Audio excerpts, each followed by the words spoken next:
सभी श्रोताओं दर्शकों को जय जय श्री सीताराम, जय श्री कृष्णा। नमो भगवती वासुदेवाय, नमो नारायणाय। आइए आज हम भाद्रपद मास के यानी भादो मास के कृष्ण पक्ष की एकादशी के विषय में जानते हैं। इस एकादशी का क्या नाम है, किस प्रकार से व्रत करना चाहिए, क्या महात्म्य है। एक बार अर्जुन भगवान श्री कृष्ण से पूछते हैं कि हे ऋषिकेश, हे जनार्दन, अब कृपा करके मेरे को आप भाद्रपद मास के कृष्ण पक्ष की एकादशी के विषय में बताइए। उस एकादशी का क्या नाम है तथा व्रत करने की क्या विधि है, व्रत करने वाले को किस फल की प्राप्ति होती है और किस देवता का इस एकादशी के दिन पूजन करना चाहिए। भगवान श्री कृष्ण कहते हैं कि हे अर्जुन, भादो मास के कृष्ण पक्ष की एकादशी को अजा एकादशी कहते हैं। जया एकादशी भी इसका नाम है। इसका व्रत करने से समस्त पाप जो है हे अर्जुन नष्ट हो जाते हैं। जो मनुष्य इस दिन भक्ति पूर्वक भगवान श्री विष्णु की धूप, दीप, नैवेद्य, प्रसाद, फल, तुलसी पत्र इत्यादि चढ़ा करके पूजा करते हैं, व्रत करते हैं, उनके समस्त पाप नष्ट हो जाते हैं।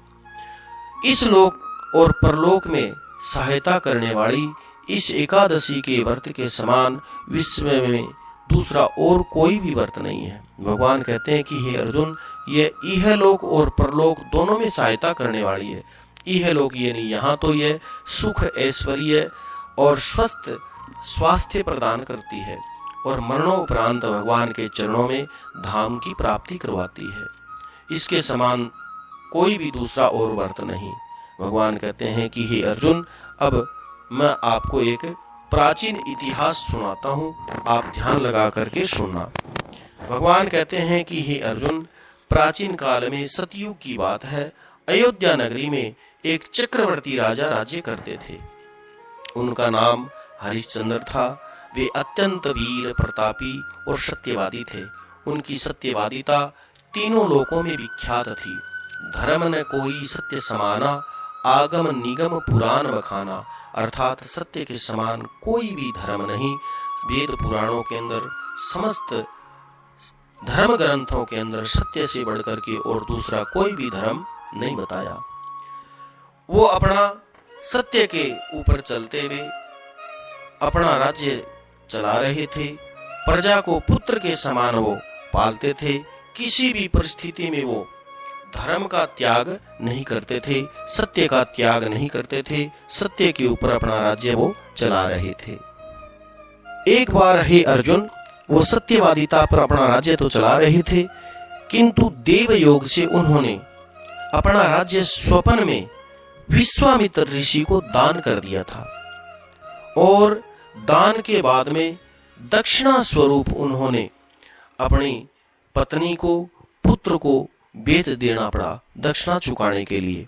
और स्वयं भी काशी के अंदर एक चांडाल के यहाँ शमशान घाट में सेवक बन करके रह गए। उन्होंने चांडाल के यहाँ सब वसन यानी कफन लेने का काम जो उनको मिला था, वो कर स्वरूप हर मुर्दे के साथ आने वाले से कर के रूप में कफन लिया करते थे। परंतु इस आपत्ति के समय भी उन्होंने सत्य का त्याग, धर्म का त्याग नहीं किया।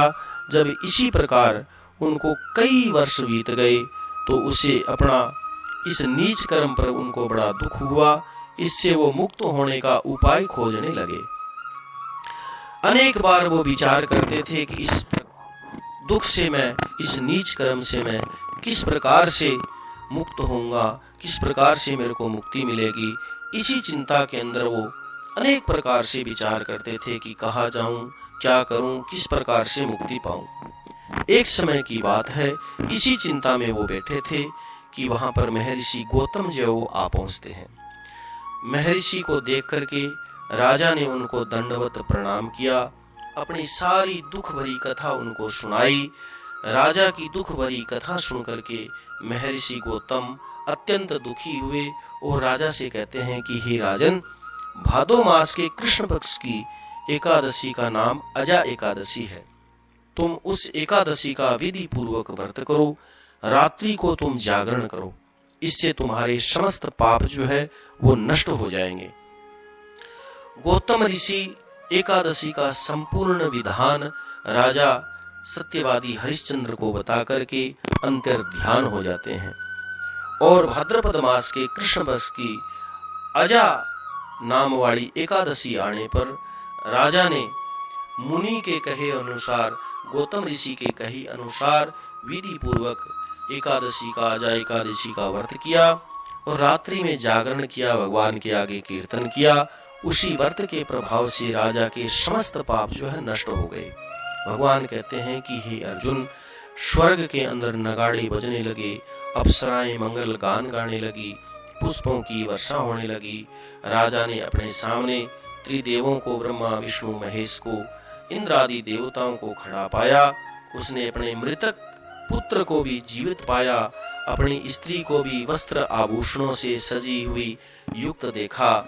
व्रत के प्रभाव से उसको पुनः अपना खोया हुआ अयोध्या नगरी का राज्य मिल गया। भगवान कहते हैं कि हे अर्जुन, वास्तव में यह राजा की परीक्षा लेने के लिए एक षड्यंत्र था। एक ऋषि ने परीक्षा लेने के लिए उनके साथ कौतुक किया था, किंतु अजा एकादशी के व्रत के प्रभाव से सारे का सारा षड्यंत्र जो है वो समाप्त हो गया और अंत में राजा हरिश्चंद्र अपने परिवार सहित स्वर्ग को प्राप्त हुए।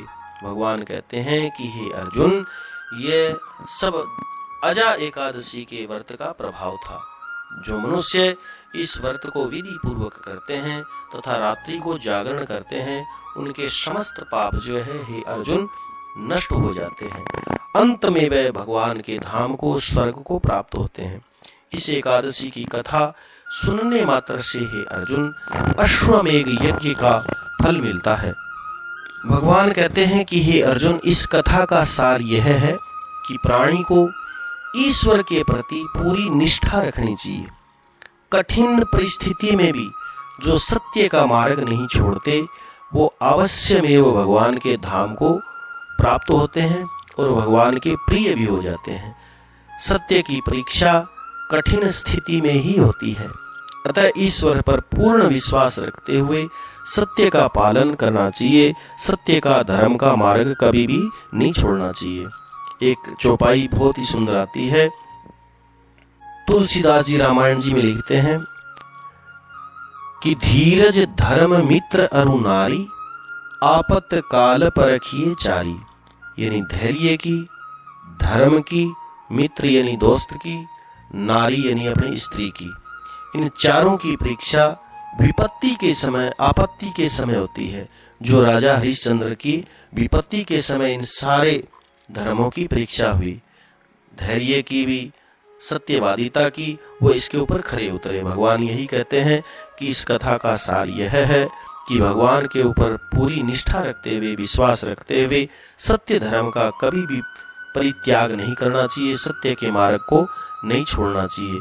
जय जय श्री सीताराम, जय श्री कृष्णा, नमो भगवते वासुदेवाय। कथा सुनने के बाद में कथा को लाइक करें, कमेंट के अंदर भगवान का नाम जरूर लिखें, जय श्री सीताराम या जय श्री कृष्णा, नमो भगवते वासुदेवाय। भगवान का नाम कमेंट में जरूर लिखें। और जिन्होंने सदस्यता नहीं ली, सब्सक्राइब नहीं किया चैनल को, वो सदस्यता ले, सब्सक्राइब करें। जय जय श्री सीताराम।